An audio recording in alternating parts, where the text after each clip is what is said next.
Was your Tyler's back with my first of only two WrestleMania reviews. We're only going to do two this year. Kind of a downgrade from last year I did. Last year, I did WrestleMania 18, 28, 31, and 32. So yeah, we're only going to do two. Yeah, I know, but since I did Raw and SmackDown and Dynamite reviews now, I had to cut back on 4 reviews on the big 4. That's Royal Rumble, WrestleMania, SummerSlam, and Survivor Series. You're still going to see me do some of them, but yeah. So yeah, this is a downgrade from last year. I did 4 WrestleManias. Now this year I'm only going to do 2, but the 2 I'm going to talk about are this one and 34 with Brock Lesnar and Roman Reigns match. Side note, I'm not excited for that Rivals on A&E, that is. Brock and Roman, because I don't care about that. But yeah, let's talk about WrestleMania 29. A hit and miss WrestleMania, I thought. 2013, like I mentioned before, is a wishy-washy year, basically. And this show was... It was okay, I thought, but... Yeah. April 7th at MetLife Stadium in East Rutherford, New Jersey. They did not went back to MetLife Stadium until 2019, which was my first... Well, not... It was a pilot period review for WWE, that is. That and Rumble 2020 were like... Just like... When I... And then after WrestleMania 36, which was the pandemic year, I decided to do now every pay-per-view review, except for the Saudi shows. That is, I did Clash the Castle, so that's the difference. That is, yeah, it was wishy-washy. This year was 2013, 10 years ago, actually. I mean, I know I had to take a plug from the Club of the Man in 1993. This was his first WrestleMania. Boy, let's just say WrestleMania 19 is up here. 29 was right here. We don't know what 39 is going to be. There's some matches that are going to be good. But someone like Brock Lesnar and Omos, fuck that. Anyways. So, yeah. Let's get on to this. We start out with a 6-man tag team match. The Shield of Dean Ambrose, this is a WWE review, Seth Rollins, and Roman Reigns. Boy, look at Roman Reigns here in the Shield. 10 years later, the head of the table. Time has passed. And they defeat the random team of the Big Show, Randy Orton, and Sheamus. It's a weird team because Sheamus and Randy Orton were baby faces. The Big Show was a heel by WrestleMania. By the fall, Randy Orton and Big Show were completely opposites. And yeah. It was a good way to showcase the Shield. It was their first WrestleMania match. And, well, you look at Roman Reigns and Seth Rollins. They become the more... They were more the people they want to focus instead of John Moxley. I'm sorry, Dean Ambrose. I'm sorry. But yeah, towards the end, Sheamus and Orton just ignored the Big Show for some reason, and they lost, basically. And Sheamus, the prior year, WrestleMania 28, he beat Dan Bryan in 18 seconds to win the World Heavyweight Championship. Now look at him now. By July, he's got injured, and he was gone for the remainder of 2013.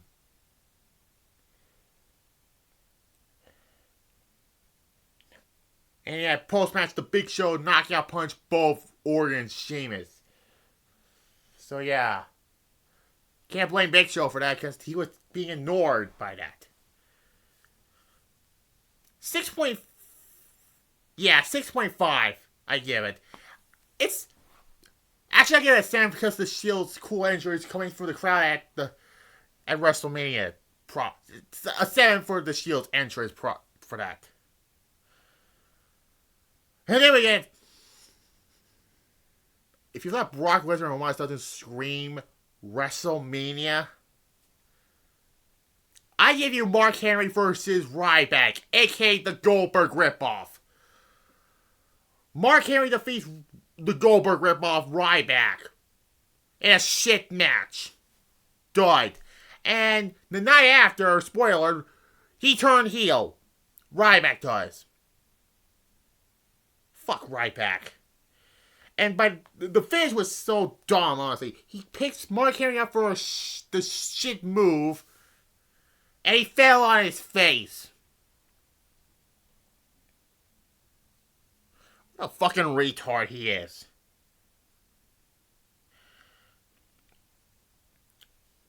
Anyways, sorry about that. I'm just gonna be honest here. Fuck him. Mark Henry, a good talent. Always like Mark Henry, though. Anyway, then we got for the WWE Tag Team Championships. Team Hell No defeats... That's Dan Bryan Kane, by the way. Defeats Dolph Ziggler and Big E Langston. This was before they dropped the Langston name. It was a fine match for the tag team titles, but I don't know. It doesn't feel like WrestleMania either. A 6 out of 10. Yeah. This WrestleMania was a mess to start. And then we get Fandango defeats Chris Jericho in an okay match. But Jericho, you could tell Jericho was not the same as he was 5 years prior, 2008. That was his best run, I thought. Well, it's the beginning with the face turn was, when he turned heel, he got back to the main event scene. And again, 2008 Chris Jericho was, we'll get back at the later years of Jericho, barring 2016 to 17, and his AEW runs specifically. Yeah, it was not good to sit through Jericho at this point. Love Jericho, don't be me wrong. He's one of my favorites, but by this point, he had nothing else to prove. Besides 2016, that is, when he turned heel again. I mean, Jericho can do well as a babyface, unlike Randy Orton. I mean, Jericho is one of the guys, he can do well as a babyface. Another one, I say Charlotte Flair. She can do well as a babyface also. Triple H can. But somebody like Randy Orton, no. Or somebody else who doesn't fit well as a babyface.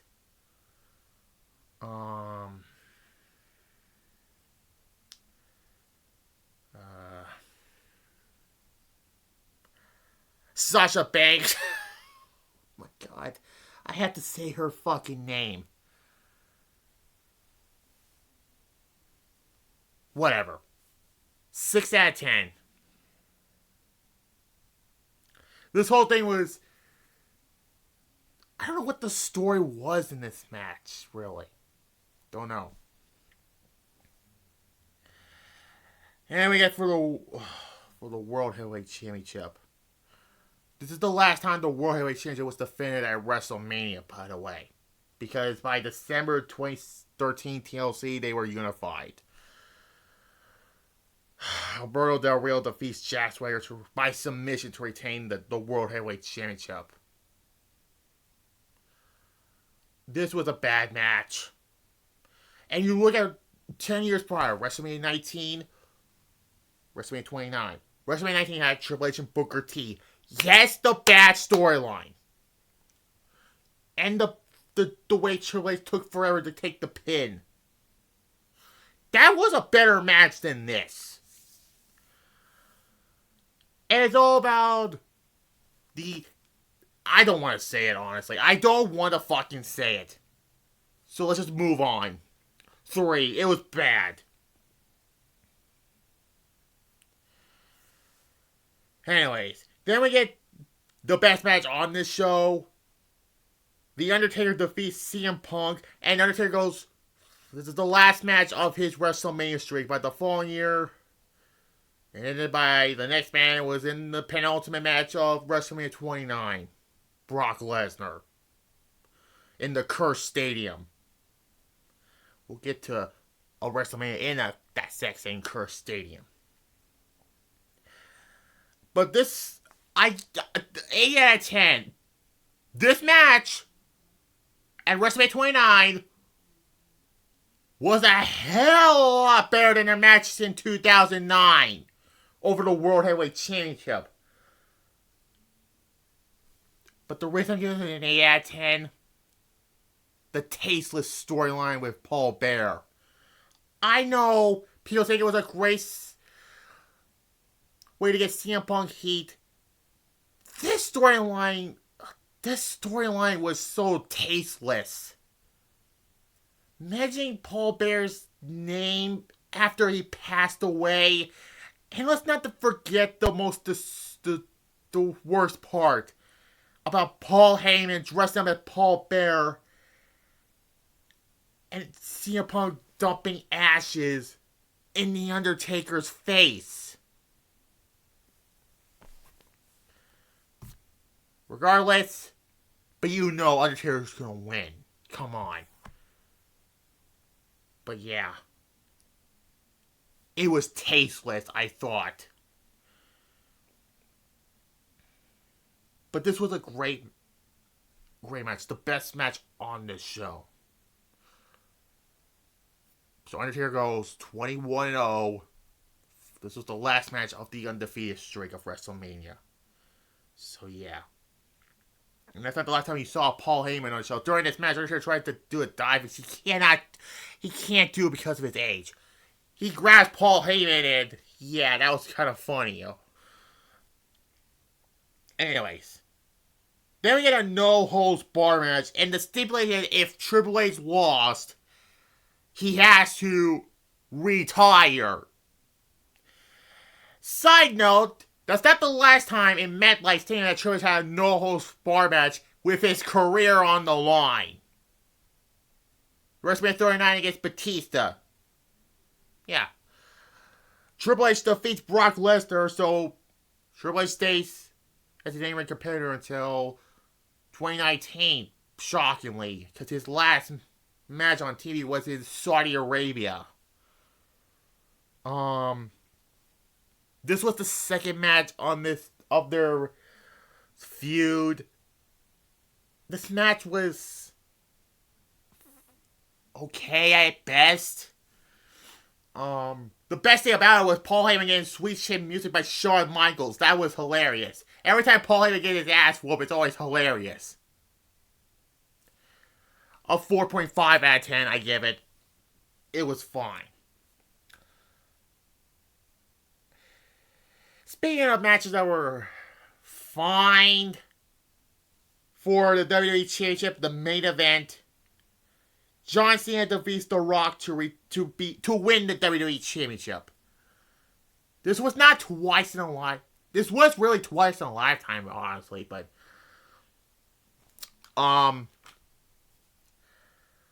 you know, after WrestleMania 28, there's gonna be another match between Cena and The Rock.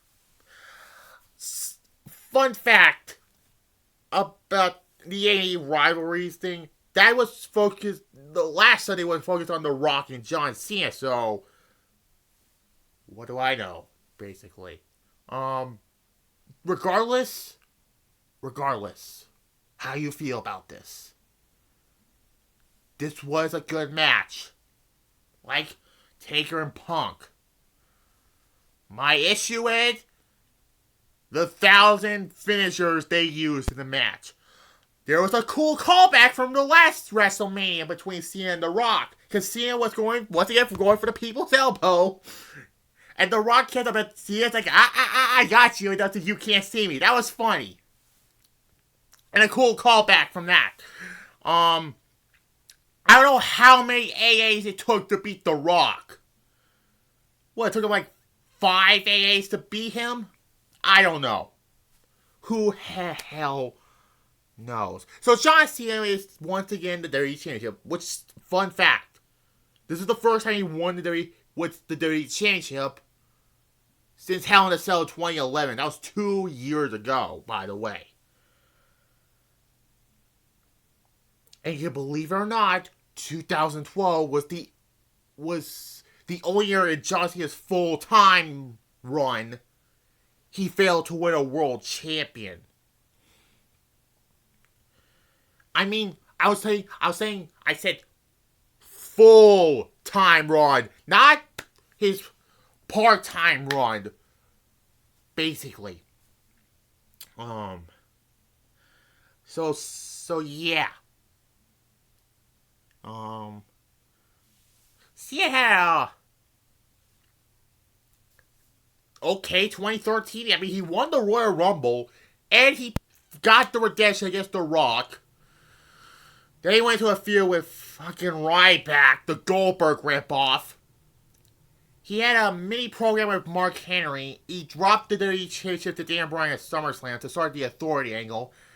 I mean, he wasn't that gone. He was only on for like 2 pay-per-views. Night Championship Battleground.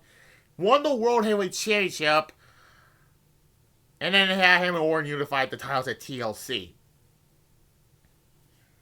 I give it a 7.5. Not as good as WrestleMania 28's main event, the first time they fought, but it was a good match. I'm not going to complain about it. But the constant finishers they use overkilled the match, I thought. So yeah. This WrestleMania is in the middle of WrestleManias. Like 37, 22, WrestleMania 16, and a few others. 6 out of 10 I give it. It was a mediocre WrestleMania. So the other one I'm going to talk about is 34. Which had probably the worst Brock Lesnar-Roman Reigns match. But at least it had Charlotte and Oscar on that show, so that makes me happy to see. Should have it this year. I don't know why. But regardless. Anyways. So that's next. Whenever I do it, that is. So. And WrestleMania reviews always gets long, by the way. I don't know why. Whatever. So tomorrow will be my Raw review live. Or no, SmackDown. What the heck? Tomorrow's SmackDown. I'm not going to go to SmackDown, honestly, but whatever. Today's... Oh my god. That fucking doctor's appointment fuck everything up for me. Anyways. Tomorrow will be my SmackDown review live. Saturday will be Puss in Boots, The Last Wish. And by the way, Sunday is going to be my birthday, so probably do a birthday video, perhaps for maybe...